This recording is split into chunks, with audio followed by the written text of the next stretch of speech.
വേണു പറമ്പത്ത് Ujjaini YouTube channel ഉടമ. ഞാനിപ്പോൾ video ചെയ്തിട്ട് കുറേയായി. ജനുവരി 7-നാണ് ലാസ്റ്റ് വീഡിയോ ചെയ്തത്.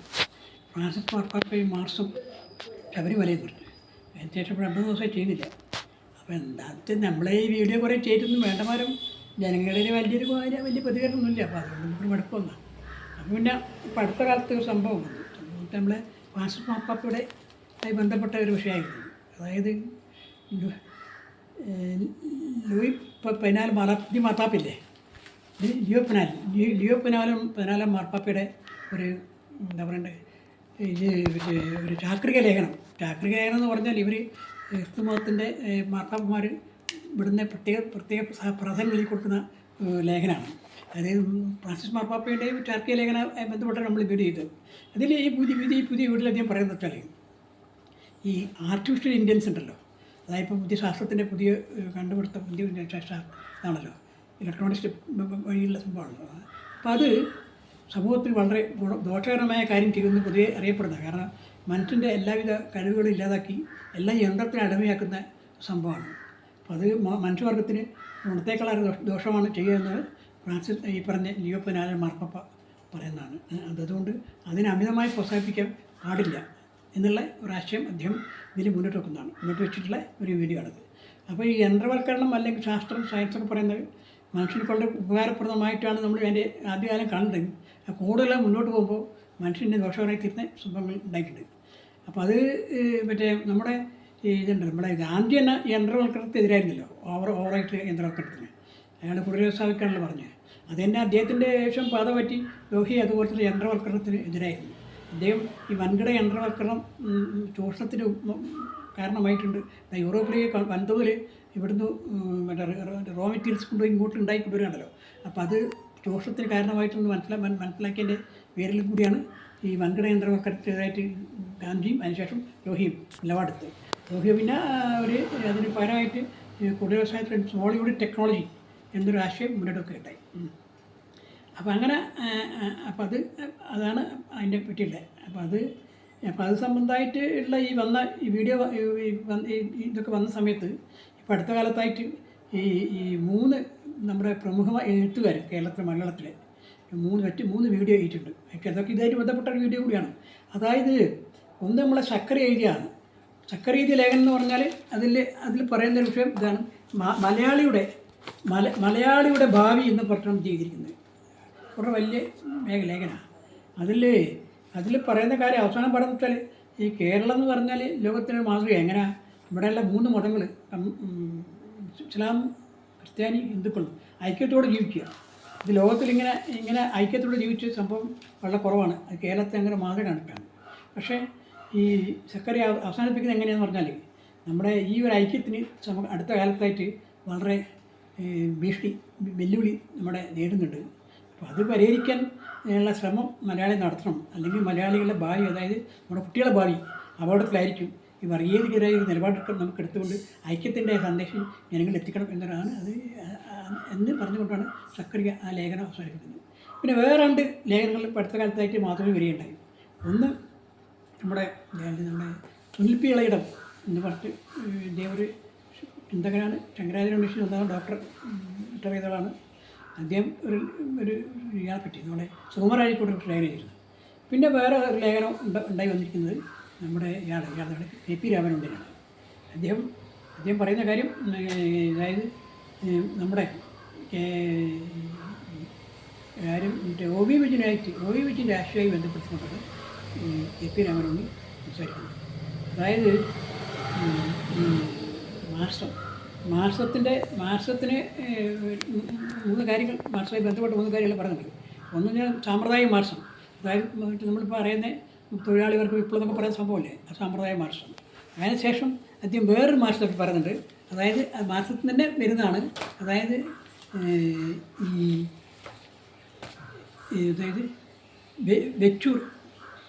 വെച്ചുവർ മാർസം. അതായത് നമ്മളെ നാട്ടിലൊക്കെയുള്ള പൗരാണികമായിട്ടുള്ള സന്യാസിമാരും അതുപോലെ തന്നെ മതനേതാക്കളൊക്കെ പറഞ്ഞ കാര്യമുണ്ടല്ലോ, അതിനെയൊക്കെ പ്രോത്സാഹിപ്പിക്കുന്ന ഒരു മാസമായിട്ടാണ് വെർച്വൽ മാസം. അത് ഒരു ഭാഗത്തുണ്ട്. വേറൊരു മാസം ഇദ്ദേഹം പറയുന്നത് വെച്ചാൽ നമ്മുടെ ഇതുണ്ടല്ലോ, നമ്മുടെ 3 ലോക രാജ്യങ്ങളുടെ പ്രശ്നങ്ങൾ, ഉയർത്തിയിട്ടുള്ള മാർക്സം. അത് അതിൻ്റെ മൂന്നാമത്തെ കൃതികൾ അതിൻ്റെ വിമോചനത്തിന് ഉപകരിക്കപ്പെടുന്ന ഒരു മാർക്സം എന്ന നിലയിലാണ് മറ്റേ വേറെ മാർക്സിനെ പറ്റി പറയുന്നത്. അപ്പോൾ അതിലെ അത് ലോഹ്യ പറഞ്ഞാണ്. അതായത് ഈ ലോഹ്യ പറ്റുണ്ടല്ലോ ഇക്കണോമിക്സ് ആഫ്റ്റർ മാർക്സ് എന്ന പ്രബന്ധത്തിൽ ഈ പറഞ്ഞ മൂന്നാം ലോക രാഷ്ട്രങ്ങളുടെ രാഷ്ട്രീയത്തെപ്പറ്റി പരാമർശം നടത്തി. അത് തന്നെയാണ് ഏകദേശം ഇദ്ദേഹം ഈ പറഞ്ഞ ഇതിൽ പറയുന്നത്. അപ്പോൾ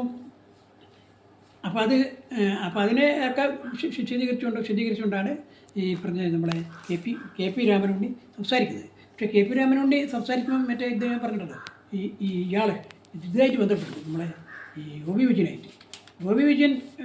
വിജയൻ ഇതേമാതിരി ചില ഒ വി വിജയൻ്റെ സാഹിത്യകൃതികളുണ്ടല്ലോ, ഖസാക്കിൻ്റെ ഇതിഹാസം, അതുപോലെ തന്നെ മറ്റേ ഇതുണ്ടല്ലോ മറ്റേ ഡൽഹിയിൽ വെച്ച് നടത്തിയിട്ടുള്ള ഒരു ഇതുണ്ടല്ലോ, അതിന് പേര് കാർട്ടൂണിസ്റ്റ് അല്ല, ഒരു പേരാ പറഞ്ഞതാണ്. അതുപോലെയുള്ള നിരവധി ഗ്രന്ഥങ്ങളായിട്ട് ബന്ധപ്പെടുത്തിയിട്ടാണ് ഇദ്ദേഹം സംസാരിക്കുന്നത്. അപ്പോൾ അതൊക്കെ തന്നെ അദ്ദേഹത്തിൻ്റെ ആശയങ്ങളൊക്കെ തന്നെ ഈ മാർക്സ് ജീവിതത്തിൽ വെച്ച് പുലർത്തിയ ആശയമായി ബന്ധപ്പെട്ടും കണക്ട് ചെയ്തുകൊണ്ടാണ് ഈ കെ പി രാമനുണ്ണി സംസാരിക്കുന്നത്. അപ്പോൾ ഞാനത് ഒ വി വിജയനെ പറ്റി, ഞാൻ ഒ വി വിജയൻ്റെ ഒരു പറഞ്ഞ മാതിരി ഒരു ആരാധകനായിരുന്നു. അദ്ദേഹത്തിൻ്റെ ഇതുണ്ടല്ലോ ഈ ഇന്ദ്രപ്രസ്ഥം എന്ന് പറഞ്ഞിട്ട് അദ്ദേഹം നമ്മളെ കലാകൗമുദി വാരികയിൽ സ്ഥിരമായിട്ട് എഴുതിക്കൊണ്ടിരുന്നു. അപ്പോൾ അതിൽ പല ലേഖനങ്ങൾ ഇതുപോലത്തുള്ള ആശയങ്ങളുമായിട്ട് ബന്ധപ്പെട്ട ആശയങ്ങളാണ്. അതിൽ ഒരു കാര്യം അതിൽ രണ്ടു എക്സാമ്പിൾ മാത്രം ഞാനിവിടെ ചൂണ്ടിക്കാണിക്കുകയാണ്. അതിൽ അതായത് നന്നായിട്ട് നമ്മളെ ഭാരതീയ ദർശനത്തിൽ അദ്ദേഹം വളരെ തൽപരനായ വ്യക്തിയാണ്. അദ്ദേഹം പറയുന്നുണ്ട്, അതായത് അധികാരത്തിലെത്തിയവർ നാസറിൻ്റെ വെളിച്ചം സദ്ദാം ഹുസൈൻ തിളങ്ങി കാണുന്നില്ല. എന്നാൽ അറബി പാരമ്പര്യം അതിൽ ധന്യത നാം മറക്കരുത്. ഉപനിഷത്തുക്കളുടെ ശാസ്ത്രീയ ചേതനയെ പുരാതന ഗ്രീസിലേക്ക് സംക്രമിച്ച ഒരു പാലമായിരുന്നു അറബി ദർശനം എന്ന് പറയുന്നുണ്ട്. അതായത് അറബി ദർശനം അറബികളാണ് ഉപനിഷത്തുക്കളെ ഗ്രീസിൽ എത്തിച്ചെന്ന് ഇദ്ദേഹം മറ്റേ അറബികളെ പറയും. നമ്മളിത് പറയുമ്പോൾ എൻ്റെ വീഡിയോ ഇല്ലേ, അതായത് ഈ മറ്റേ മാർപ്പാപ്പ മാർസ് ശബരിമല, അതിൽ നമ്മളെ അറബികൾ കേരളത്തിൽ വന്നിട്ട് കുരുമുളകും അതുപോലുള്ള ഉൽപ്പന്നങ്ങളും ലോകത്തിന് നാനാഭാഗത്ത് വെച്ചാൽ പറഞ്ഞത് ഉൽപ്പന്നങ്ങൾ നാനാഭാഗത്തേക്ക് അറബികൾ എത്തിച്ചിട്ട് അതേമാതിരി മാത്രം അതുമാത്രമല്ല ഉപനിഷത്ത് സന്ദേശങ്ങളും ലോകത്തിന് നാനാഭാഗത്തേക്ക് എത്തിച്ചൊരു അറബികൾ വലിയ പങ്കുവയ്ക്കുന്നുണ്ട്. അങ്ങനെ ആ അറേബ്യൻ ലോകമായിട്ടും അല്ലെ പഴയ മറ്റേ ഇസ്ലാമിക ലോകമായിട്ട് അല്ലെ ഇന്നത്തെ ഇസ്ലാമിക ലോകം പഴയ അറേബ്യൻ ലോകമായിട്ട് നമുക്കുള്ള ബന്ധം അങ്ങനെ ഇതിൽ ഒ വി വിജയൻ ഒരു പ്രബന്ധം ഒരു ആശയത്തിൽ ഇതിൽ അങ്ങനെ മെച്ചപ്പെടുത്തിയിട്ടുണ്ട്. അതോടൊപ്പം തന്നെ വേറെ ഇങ്ങനെ പറഞ്ഞിട്ടുണ്ട്, അതായത് മതങ്ങളെ ദയാമയനും സഹിഷ്ണുത അറിഞ്ഞവനുമാണ് മുഹമ്മദ് നബി എന്ന് അദ്ദേഹത്തിൻ്റെ ജീവിതത്തിലെ ഒട്ടേറെ കഥകൾ തെളിയിക്കുന്നത്. ഇത്ര വിശാല ഹൃദയനായ ഒരു പ്രവാചകൻ്റെ ഗ്രന്ഥത്തിൽ അസഹിഷ്ണുതയും ഹിംസയും അങ്ങേയും കടന്നുപിടിയത് എങ്ങനെ ഖലീഫുമാരുടെ ഭരണ താല്പര്യങ്ങൾ സംരക്ഷിക്കാനായി എഴുതി ചേർക്കപ്പെട്ടതാണോ ഈ വചനങ്ങൾ? അപ്രകാരം തന്നെ ചാതുർവർണ്ണയമായ ഇഷ്ടം എന്ന ഗീതാകാരനെ കൂടി പറയിച്ചത് ഏതോ ബ്രാഹ്മണ പുരോഹിതൻ്റെ കൗടില്യം ആണെന്ന് വരുമോ എന്നങ്ങനെ അദ്ദേഹം നമ്മളെ പുരാണത്തിൽ തന്നെ നമ്മുടെ സംസ്കാരത്തിനുള്ള നന്മകൾ ഇങ്ങനെ പിന്നെ അതിൽ വേറെ തിന്മകൾ ഒന്നും ഇല്ലാത്തതിനെ പറ്റിയാണ് ആ ലേഖനത്തിൽ ഒ വി വിജയൻ ചൂണ്ടിക്കാട്ടി. ഇങ്ങനെ നിരവധി കാര്യങ്ങൾ ഒ വി വിജയൻ്റെ ചിന്താധാരയിൽ വന്നിട്ടുണ്ട്. അപ്പോൾ അദ്ദേഹം പറഞ്ഞ് നമ്മുടെ രാമണ്ണ പറഞ്ഞ അയാൾ സാഹിത്യത്തിൽ ബന്ധപ്പെടുത്തിയിട്ട് പറഞ്ഞു, ഇങ്ങനെയുള്ള ലേഖനായിട്ട് ബന്ധപ്പെടുത്തിയില്ല. അതോടൊപ്പം തന്നെ ഈ കെ പി രാമനുണ്ട് അദ്ദേഹം പറയുന്ന വേറെ കാര്യമുണ്ട്, അതായത് കാർട്ടൂൺ ഒ വി വിജയൻ്റെ ഇത്തിരി നേരം പോക്ക് ഇത്തിരി ദർശനം തൊട്ട് ഒരു കാർട്ടൂൺ പരമ്പര ഉണ്ടായിരുന്നു. അതിൽ ഇത്തരം ആശയങ്ങൾ വളരെയേറെ വന്നു ചേർത്തിട്ടുണ്ട്. അതിൽ ഒരു ആശയം ഒന്ന് എനിക്ക് തോന്നുന്നുണ്ടെങ്കിൽ ഈ ഒരു കാർട്ടൂണിൽ ഒ വി വിജയൻ പറയുകയാണ് പുരോഗതി എന്ന് പറഞ്ഞാൽ അതിന് ചുവട്ടിൽ ഒരു സാധാരണക്കാരൻ ഇങ്ങനെ നിൽക്കുന്നതാണ്. ഈ പുരോഗതി പോയി എത്തിച്ചേരുന്ന ഒരു വലിയ ഒരു അച്ചീകരണ പ്രക്രിയയിലേക്ക് സൈലൻ്റായി നിൽക്കുന്ന ഒരു വ്യക്തിയുടെ സാധാരണക്കാരൻ്റെ ചിത്രമാണ് ആ കാർട്ടൂൺ കാണിച്ചത്. അത് മാത്രമല്ല അദ്ദേഹം അതിൻ്റെ അനുബന്ധമായിട്ട് വേറെ കാർട്ടൂൺ ഒ വി വിജയൻ വരച്ചിരുന്നത്. അതായത് ഒരു സർപ്പം ഇങ്ങനെ വളഞ്ഞ് പുളഞ്ഞ് ഇങ്ങനെ പോവുകയാണ്, അതിന് തല വിഷമാണല്ലോ. അപ്പോൾ അതിൽ ആ സർപ്പത്തിന് ഒരു റോഡായി സങ്കല്പിച്ച് ആ റോഡിൽ കൂടെ ഒരു ജീപ്പിൽ രണ്ടാൾ സഞ്ചരിക്കുക. അപ്പോൾ ആ പുറമേ നിന്ന് ഒരാൾ പറയുകയാണ് വളവും തിരിവുണ്ട് സൂക്ഷിച്ചു പോകണം. വളവും തിരിവും സൂക്ഷിച്ചു പോയ എല്ലാം സൂക്ഷിച്ച അവസരത്ത് വിഷത്തിലാണ്, മരണത്തിലാണ്. ഇത് ഇത് ഈ ഒരു സംഭവം എന്ന് പറയുന്നത് അതായത് നമ്മുടെ പുരോഗതിയെ പറ്റിയും അതിൻ്റെ ശാസ്ത്രചിന്തയെ അവസാനം എത്തിച്ചേരുന്ന നാശത്തിൽ ഒബിവിജൻ അതിൽ സൂചിപ്പിക്കുന്നുണ്ട്. അപ്പോൾ അത്തരത്തിൽ ഒബിവിജൻ്റെ കാർട്ടൂണുകളും ഇതുപോലെ തന്നെ ഇതുപോലുള്ള ലേഖനങ്ങളും ഈ ആശയത്തിൻ്റെ ഊന്നിയാണ്. ഈ ആശയത്തിൽ ഊന്നിയാണ്. അത് നമ്മുടെ മാർക്സുമായി ബന്ധപ്പെടുത്തിയിട്ടും മാർക്സത്തും സാഹിത്യകൃതികളെ മാർക്സത്തിൻ്റെ വിവിധ ഡെവലപ്മെൻറ്റുമായിട്ടും ബന്ധപ്പെടുത്തിയിട്ട് ഇവർ നേരത്തെ പറഞ്ഞിട്ടുണ്ടല്ലോ എന്താ അതായത് ഈ മെച്ചുവർ മാർക്സ് എന്ന് മെച്ചുവർ മാർക്സ് എന്ന് ഇത്തരത്തിൽ ചിന്തകളെ അതിന് മുന്നോട്ട് കൊണ്ടുപോകാൻ നല്ലതാണെന്ന് അഭിപ്രായമാണ് ഇദ്ദേഹം വെച്ചു കൊടുക്കുന്നത്.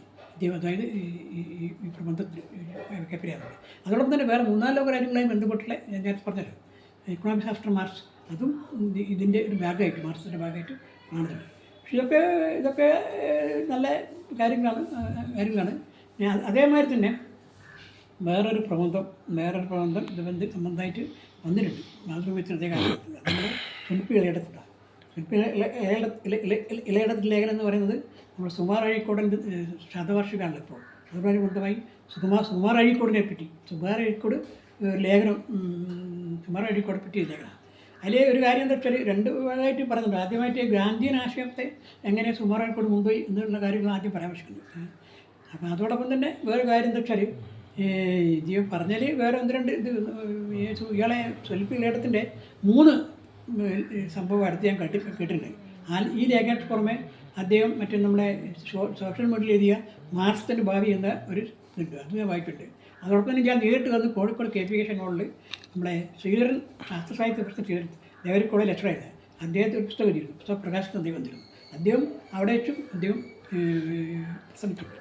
അപ്പോൾ ഇതിൽ ഏതിലാണെന്ന് എനിക്ക് പ്രത്യേകം ഓർമ്മയില്ല. അദ്ദേഹം പറഞ്ഞൊരു കാര്യം എന്താ വെച്ചാൽ ഈ മാർക്സം കൊണ്ട് കേരളത്തിന് ഉള്ള ഗുണം എന്ന് പറയുന്നത് ഈ കാര്യമായിട്ട് ഇതുണ്ടല്ലോ ഭൂപരിഷ്കരണം, അതായത് നാടുവാഴിത്തം ചൂഷണ നാടുവാഴ്ത്തം ഇല്ലാതാക്കി ജമിത്തം ഇല്ലാതാക്കിയതാണ് ഒരു ഗുണമായിട്ട് പറയുന്നത്. വേറെ ഗുണമായിട്ടും അദ്ദേഹം കാര്യമായിട്ട് പറയുന്നില്ല. പക്ഷേ എന്നാൽ അദ്ദേഹം മാർക്സം കൊണ്ടായ ദോഷം കാണുന്നില്ല എന്ന് എൻ്റെ അഭിപ്രായം. അതായത് ഇവിടെ ഉണ്ടല്ലോ മറ്റേ കോഴിക്കോട് ആദ്യമായി സമരം നടന്ന സ്ഥലമുണ്ടല്ലോ തിരുവണ്ണൂർ കോട്ടൺ മില്ല് ആണ് കമ്മ്യൂണിസ്റ്റ് പാർട്ടി ആദ്യമായിട്ട് ഒരു സമരം ചെയ്തത്. അപ്പം നമ്മൾ പീക്ഷപ്പിള്ളല്ല പറഞ്ഞതെന്ന് വെച്ചാൽ കേരളത്തിൽ സദാ ഹരിജനോദ്ധാരണം കുടിരേശ പറയുന്നത് നമുക്കൊരു തൊഴിലാളികൾക്ക് വിപ്ലവമാണ് വേണ്ടത് എന്നും പറഞ്ഞുകൊണ്ട് അവിടെ ആദ്യമായിട്ട് ഫാക്ടറി തൊഴിലാളികളാണ് വിപ്ലവത്തിന് മുന്നണി പടയാളികൾ എന്ന ആശയം സ്വീകരിച്ചുകൊണ്ട് അവിടെ ഒരു സമരം നടത്തുകയാണ്. ഇത് സമരം നടത്തി. പക്ഷേ അതേ സമയത്ത് അപ്പോൾ ആ കാലഘട്ടത്തിൽ നമ്മളൊരു നോവലുണ്ട്, അതായത് സുന്ദരന്മാർ ഭൂമിക്ക്. അതിൽ ഈ സംഭവം പരാമർശിച്ചിട്ടുണ്ട്. അതായത് നമ്മുടെ കാർത്തികേയൻ എന്ന് പറഞ്ഞ 2 ഒരേ ക്ലാസ്സിൽ പഠിക്കുന്ന കുട്ടികൾ, ഒരാൾ കാർത്തികേയൻ, മറ്റേ പേരിൽ പുറമില്ല മറ്റേ ആൾ ഒരു ഫാക്ടറി സ്ഥാപിക്കുകയാണ്. അവിടെ അയാളെ കൂടെ പഠിച്ച അയാളെ ക്ലാസ്മേറ്റ് തന്നെ കാർത്തികേയൻ അവിടെ സമരം ഉണ്ടാക്കുകയാണ്. അങ്ങനെ സമരം ഉണ്ടാക്കിയിട്ട് അവസാനം ആ ഫാക്ടറി പൊളിയും പിന്നെ പല സ്ഥലത്തും ഫാക്ടറി പൊളിഞ്ഞ സംഭവത്തിലേക്ക് വരിക. അങ്ങനെ കേരളത്തിൽ തന്നെ ഈ മറ്റേ വ്യവസായവൽക്കരണം നടക്കാതിരിക്കാൻ കാരണമായിട്ട് ഈ ഫാക്ടറി തൊഴിലാളികളുടെ ഇപ്പോൾ തുന്നൽപ്പണി അന്ധമായി ഇത് ഫോളോ ചെയ്തിട്ട് ഇപ്പോൾ എല്ലാ ഫാക്ടറിയും അന്ധമായി സമരം ഉണ്ടാക്കിയിട്ട് കേരളത്തിൽ വ്യവസായ മുന്നോട്ട് നടക്കാൻ കഴിഞ്ഞിട്ടില്ല. ഇനി അടുത്ത കാലത്ത് ഏകദേശം ഒരു 2 ആഴ്ച ഒരു മാസം മുമ്പ് ഒരു സെൻസസ് വായിച്ചിരുന്നു. അതായത് ഈ തമിഴ്നാട്ടിൽ ഏകദേശം ഈ പറഞ്ഞ റെഡിമെയ്ഡ് ഗുഡ്സും ഹോൾസെയിൽ ഗുഡ്സിൻ്റെ എക്സ്പോർട്ട് ഇപ്പോൾ ഏകദേശം 1,00,000 കോടിയുടെ അടുത്താണ്. എടുത്തെന്ന് പറയാൻ 90,000 എനിക്ക് തോന്നുന്നു. കൃത്യമായിട്ട് എൻ്റെ ലക്ഷത്തിനടുത്ത് തുടങ്ങി ഓർമ്മ വെക്കാൻ സൗകര്യം അങ്ങനെ പറയുന്നത് 90,000 എനിക്ക് തോന്നുന്നത്. അപ്പോൾ അത് ഉണ്ടാക്കി. അത് ഇന്ത്യയിലെ ഏറ്റവും കൂടുതൽ എക്സ്പോർട്ടുള്ള സ്ഥലമായിട്ട് തമിഴ്നാട് മാറിയിട്ടുണ്ട്. ഗുജറാത്തായിരുന്നുണ്ട്, അതിന് തമിഴ്നാട് മാറിയിട്ടുണ്ട്. അപ്പോൾ അത് ഈ പറഞ്ഞ ഹോൾസെയിൽ ഗുഡ്സ് തമിഴ്നാട്ടിൽ കേരളത്തിൽ വന്ന സമയത്ത് തന്നെ വന്നതാണ്. ഹോൾസെയിൽ ഗുഡ്സ് അവിടെ തിരുപ്പൂരിൽ അവിടെ പിന്നെ അവിടെ ഈ കോൺഗ്രസ്, കാമരാജ് കോൺഗ്രസ്, സുബ്രഹ്മണ്യം കോൺഗ്രസ്, ഭക്തപക്ഷം തുടങ്ങിയ ആൾക്കാർക്ക് ഈ ഫാക്ടറി പ്രോത്സാഹിപ്പിച്ചു. അങ്ങനെ അത് വളർന്ന് വികസിച്ച് ഇന്ന് ലോകത്തിന് നാനാഭാഗത്തേക്കും എക്സ്പോർട്ട് ചെയ്യുന്നത്, അമേരിക്കയിലേക്കും ലോകത്തിലും യൂറോപ്പിലേക്കൊക്കെ എക്സ്പോർട്ട് ചെയ്യുന്ന ഒരു സംഭവമായി മാറി. അത് അങ്ങനെ ഒരു സംഭവം ഇവിടെ കേരളത്തിൽ ഉണ്ടായില്ല, നശിച്ചു ചെയ്തില്ല.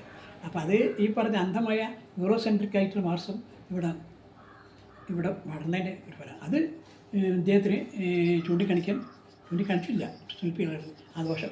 അതുപോലെ തന്നെ ഇവിടെ വേറെ കാര്യം ഇവിടെ ഉള്ളതെന്ന് വെച്ചാൽ ഈ കേരളത്തിൽ നമ്മൾ കാണുന്ന ഒരു വൈറ്റ് കോളർ ആധിപത്യമാണ്. ഈ വൈറ്റ് കോളർ ആധിപത്യത്തിനും വളർച്ചയ്ക്കും ഒരു പരിധിവരെ ഈ പറഞ്ഞ അതായത് വേറുപാട് ജീവനക്കാരെയും മാഷന്മാരെയൊക്കെ ഇതിലേക്ക് അവർ സമരം ചെയ്യിപ്പിച്ച് അവർക്ക് കൂടുതൽ അനുഭവം അവർ സമൂഹത്തിൽ ഒരു ഉന്നത ശ്രേണിയിലെത്തി മറ്റുള്ളൊരവസ്ഥയിൽ വന്ന് മറ്റു പണിയെടുക്കാൻ ആൾക്കാർക്ക് താല്പര്യമില്ലാതായി ഒരവസ്ഥയിലേക്ക് വന്നു. പെൺകുട്ടി മറ്റേ പെണ്ണ് കിട്ടാതായി. അതായത് ഗവൺമെൻറ് ഉദ്യോഗസ്ഥന്മാർക്ക് കുറച്ച് പെണ്ണ് കിട്ടും, മറ്റു കായിക ജോലി പെണ്ണ് കിട്ടില്ല. അപ്പം അങ്ങനെ ഒരു അവസ്ഥ വന്നിട്ട് ഇവിടെ കായിക ജോലിക്ക് ഒരു തീരെ വല്ലാതെ പിന്തള്ളപ്പെടുന്ന ഒരവസ്ഥ ഉണ്ടായിട്ടുണ്ട്.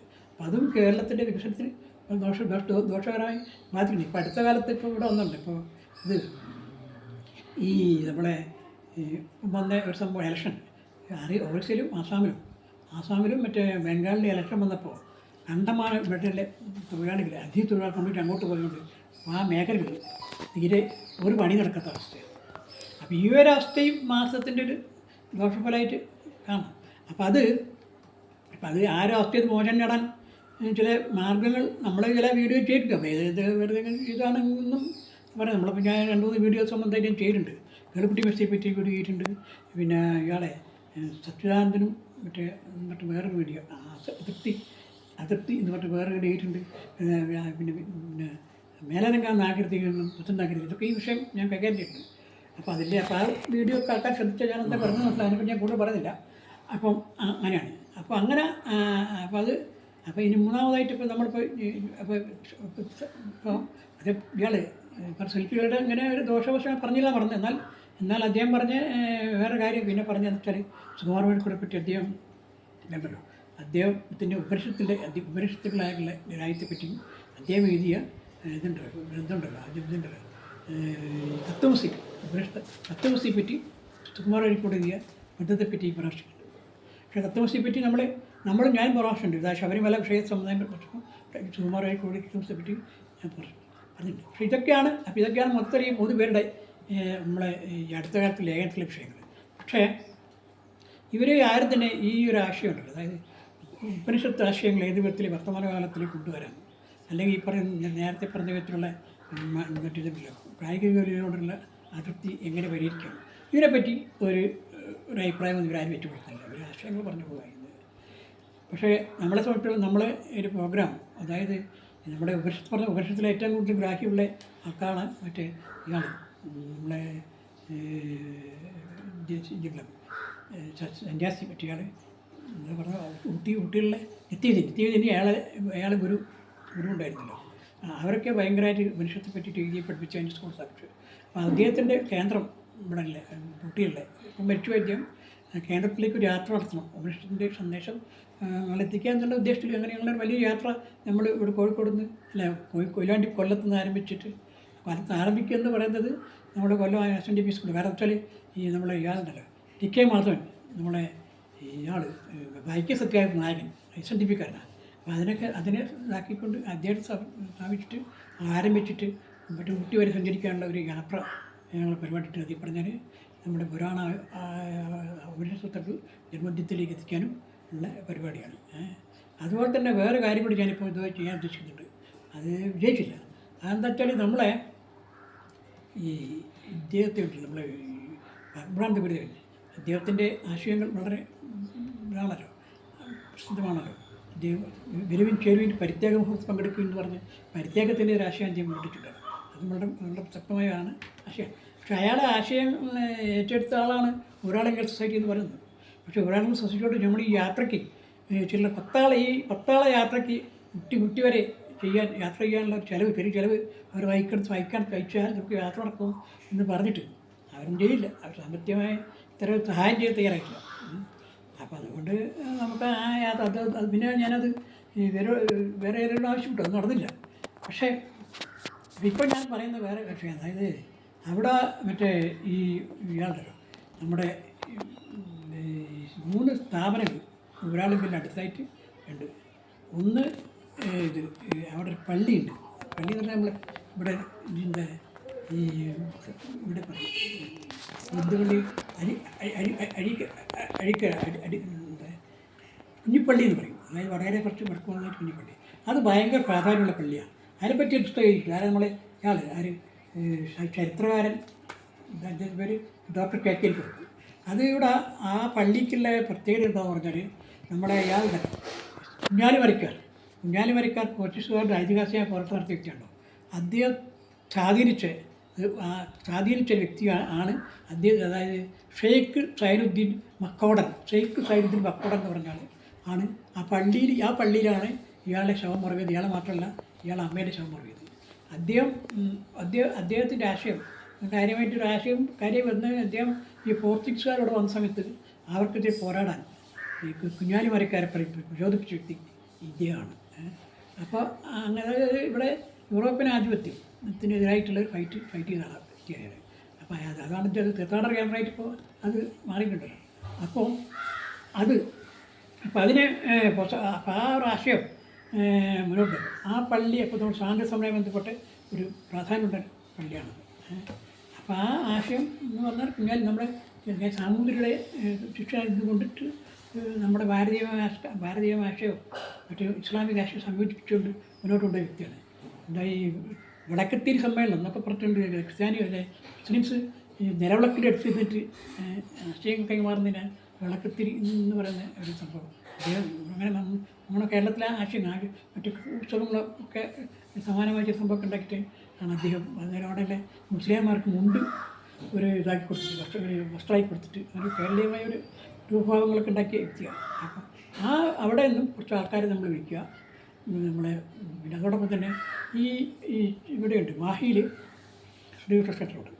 ശ്രീകൃഷ്ണ ക്ഷേത്രത്തിൽ നടന്നൊരു കാര്യത്തെപ്പറ്റി ശ്രീകണ്ഠ ക്ഷേത്രത്തിൽ അടുത്തൊരു പരിപാടി എടുത്തിരുന്നു.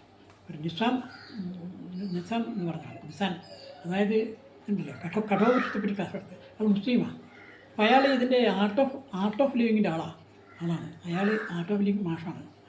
അപ്പോൾ അദ്ദേഹം ഇവിടെ വന്ന് ശ്രീകണ്ഠ ക്ഷേത്രത്തിൽ ഇങ്ങനെ ഈ കഠോപരിഷത്ത് ക്ലാസ് എടുത്തപ്പോൾ അദ്ദേഹം പറഞ്ഞ് ഇവിടെ ഉണ്ടല്ലോ മാഹിയിലുള്ള ശ്രീകൃഷ്ണ ക്ഷേത്ര പ്രത്യേകതയുണ്ട്. അവിടെ ശ്രീനാരായണ ഗുരുവിൻ്റെ ചിത്രമുണ്ട്, മഹാത്മാഗാന്ധി ചിത്രമുണ്ട് അമ്പലത്തിൽ. എന്ന് പറഞ്ഞാൽ നേരത്തെ നമ്മൾ പറഞ്ഞ മഹാത്മാഗാന്ധി ശ്രീകണ്ഠ ഒരു വ്യക്തി അദ്ദേഹത്തിൽ യോജിച്ചല്ലോ, അതേമാതിരി ഒരു സംഭവം അവിടെയുണ്ട്. അപ്പോൾ അത്തരത്തിൽ മറ്റൊരു രാഷ്ട്രീയം കൂടി കലർന്ന ഒരു സംഭവം അവിടെയുണ്ട്. അപ്പോൾ അവിടെ ഈ നമ്മുടെ ഈ വാക്മകളെ ഉണ്ടല്ലോ മറ്റെയാണ് രവിശങ്കർ നാട്ടോഷി. അപ്പോൾ രവിശങ്കർ ആശയത്തിൽ ചില ഗുണം ഞാൻ കണ്ടിട്ടുണ്ട്. അതിൽ പറഞ്ഞ വ്യക്തിവിധത്തിലുള്ള ഒരു കാര്യം, അതായത് വർത്തമാനത്തെ സമ്പൂർണ്ണം ഇതാക്കുക, വർത്തമാനത്ത് ഉപയോഗിക്കുക, വർത്തമാനം അങ്ങോട്ടും ഇങ്ങോട്ടും മനുഷ്യൻ രണ്ടാടെ വർത്തമാനത്ത് ജീവിക്കുക എന്നൊരാശയം രവിശങ്കർ വിട്ടിട്ടുണ്ട്. അത് വ്യക്തിപരമായ കാര്യമാണ്. എന്നാൽ അത് ജനറലായിട്ടുള്ള പൊതു ആവശ്യത്തിന് വർത്തമാനത്തെ ഉപയോഗിക്കുക എന്ന ആശയമാണ് ഡോക്ടർ രാമനോഹം മുന്നോട്ടിച്ചത്. അതിൽ നിന്നാണ് ലോകയുടെ തിയറി ഓഫ് ഇമ്മീഡിയസി ഓരോ പ്രവർത്തനവും ആത്യന്തിക കൊടുക്കാർക്കുന്ന ആശയം. അപ്പോൾ അങ്ങനെ ഐക്യമുണ്ട്. അപ്പോൾ ഐക്യമുള്ളതുകൊണ്ട് അദ്ദേഹം ആ പറഞ്ഞ രവിശങ്കറിൻ്റെ ആശയവിധിക്കാരെ വിളിക്കുക, പള്ളിയിലെ ആൾക്കാരെ വിളിക്കുന്ന പ്രവർത്തിക്കും. പിന്നെ നമുക്ക് വേറെ വിളിക്കാൻ പറ്റിയ ഒരാൾ ആൾക്കാരുള്ളത് നമ്മുടെ പള്ളി, അതായത് മാഹിപ്പള്ളി, അതിനടുത്തിന് മാഹിപ്പള്ളി അവിടെ കന്യാകുമാരിയുണ്ട്. നമ്മുടെ OV അല്ല, ഇയാളെ എമ്മുകുതൻ്റെ വഴിയപ്പെട്ട് തീരങ്ങളൊക്കെ വളരെയധികം പരാമർശിക്കപ്പെട്ട ഒരു പള്ളിയാണത്. ആ പള്ളിയിലും ഒരു പള്ളി ലക്ഷണി കുറച്ച് ആൾക്കാരൊക്കെ വിളിച്ചിട്ട് 3 പേരെയും കൂടി വിളിക്കുക. അവർക്കൊരു ആതിഥേയത്വം ഇവിടെ ഇവരുണ്ടല്ലോ, ഒരാളെങ്കിലും സൊസൈറ്റി നടത്തണം, അതിനടുത്തന്നെ നടക്കുന്നതിന് ആഗ്രഹിക്കുന്നത്. അങ്ങനെ അവിടെ വിളിച്ചിട്ട് ഒരു മീറ്റിംഗ് വിളിക്കുക. ആദ്യം തന്നെ ഒരു മീറ്റിംഗ് വിളിച്ചിട്ട് കൂട്ടായ്മ വേണം, 3 മതങ്ങളെ യോജിപ്പിച്ചൊരു കൂട്ടായ്മ അവിടെ സ്റ്റാർട്ട് ചെയ്യാൻ ശ്രമിക്കുക എന്നുള്ളതാണ് ഈ ഒരു പ്രായോഗികമായൊരു പദ്ധതി. അതായത് സക്കറിയ പറഞ്ഞ് മതങ്ങൾ തമ്മിൽ തല്ലുന്നതിന് പകരം മതങ്ങളെ യോജിപ്പിക്കാനുള്ള പരിപാടി ചെയ്യണം കാര്യം. അപ്പോൾ അങ്ങനെ പറയുമ്പോഴാണെങ്കിൽ വേറെ വിഷയം എൻ്റെ മനസ്സിലേക്ക് വരുന്നത്, അതായത് നമ്മൾ ഇന്ത്യയിൽ ഇപ്പോൾ 40 ദിവസത്തോളം നാടക റിഹേഴ്സൽ നടന്നുകൊണ്ടിരിക്കുക. നമ്മളെ ഓൾ ഇന്ത്യ ബേസ് സിനിമ ഏറ്റവും നല്ല സിനിമയ്ക്ക് അവാർഡ് കിട്ടി, സംവിധായകന് അവാർഡ് കിട്ടിയ പേരെന്താ, ബ്യാരി എന്ന സിനിമ സംവിധാനം ചെയ്ത സുവീരൻ ആണ് ആ നാടക ക്യാമ്പിൽ മെയിനാണ് നാടകം സംവിധാനം ചെയ്തത്. അതിൻ്റെ കഥ മറ്റേ CG ബാലകൃഷ്ണൻ ഉണ്ടല്ലോ, ഒരുപാട് തെയ്യത്തെ പറ്റിയൊക്കെ അതേ നോവലൊക്കെ ഇല്ലേ, അദ്ദേഹത്തിൻ്റെ കഥയാണ്. അദ്ദേഹത്തിൻ്റെ മറ്റേതില്ല, എൻ്റെ ഈ രാമമോഹിതം എന്നാണ് അതിൻ്റെ പേര്. അപ്പം അങ്ങനെ നാടകം സുവീരൻ അവിടെ 40 ദിവസം അവിടെ ഉണ്ടാവും. അപ്പോൾ അദ്ദേഹത്തിൻ്റെ വൈഫ് ഹൗസ് ഈ പറഞ്ഞ ഈ ഏരിയയിലാണ്, ഈ പറഞ്ഞ നമ്മുടെ ഈ ഒരാളുങ്കലിൻ്റെയും പള്ളിയുടെയും ക്രിസ്ത്യൻ പള്ളികളുടെയൊക്കെ അടുത്താണ്. അയാളോട് റിക്വസ്റ്റ് ചെയ്യാൻ നടത്തുന്നുണ്ട്. അതായത് നമ്മളെ പറഞ്ഞ ആശയം അദ്ദേഹം ഈ 3 വിഭാഗങ്ങളിലേക്ക് ഒരാളെങ്കിലേക്ക് കൊടുക്കുക, പള്ളിയിലേക്ക് ക്രിസ്ത്യൻ പള്ളിയിലേക്ക് കൊടുക്കുക, മുസ്ലിം പള്ളിയിലേക്ക് കൊടുക്കുക, എന്നിട്ടൊരു കൂട്ടായ്മ ഉണ്ടാക്കാൻ പുറത്തെടുത്ത് സഹായിക്കണം. അദ്ദേഹത്തോട് ഞാൻ ആവശ്യപ്പെടും. അദ്ദേഹം അവിടെയാണല്ലോ, നമ്മളാളൊക്കെ കുറേക്കാളും കുറച്ചുകൂടി വില അദ്ദേഹം ഉണ്ടാകുമല്ലോ. അങ്ങനെ ഒരു സംഭവം ഉണ്ടാക്കിയൊക്കെ പറ്റുകയാണെങ്കിൽ അത് നമ്മൾ പിന്നെ അത് പല മേഖലകളിലേക്ക് വളർത്തിയെടുത്ത് നേരത്തെ പറയാം, കായിക ജോലിക്ക് ആൾക്കാരെടുക്കാത്തതുകൊണ്ട് ദോഷം പറയാം. പിന്നെ ഞാൻ ചില കാര്യങ്ങൾ ചെയ്യാൻ ഉദ്ദേശിച്ചിട്ടുണ്ടല്ലോ. അങ്ങനെ ആ കാര്യമൊക്കെ പിന്നെ നടപ്പാക്കുക, അങ്ങനെ പല കാര്യങ്ങൾ നടപ്പാക്കി പുതിയ ഒരു ഇതിലേക്ക് നമുക്ക് പ്രവർത്തിക്കാൻ കഴിയും. എല്ലാവരും സഹായം ജനങ്ങളിൽ നിന്ന് കിട്ടുമെന്ന് ഞാൻ പ്രതീക്ഷിക്കുന്നു.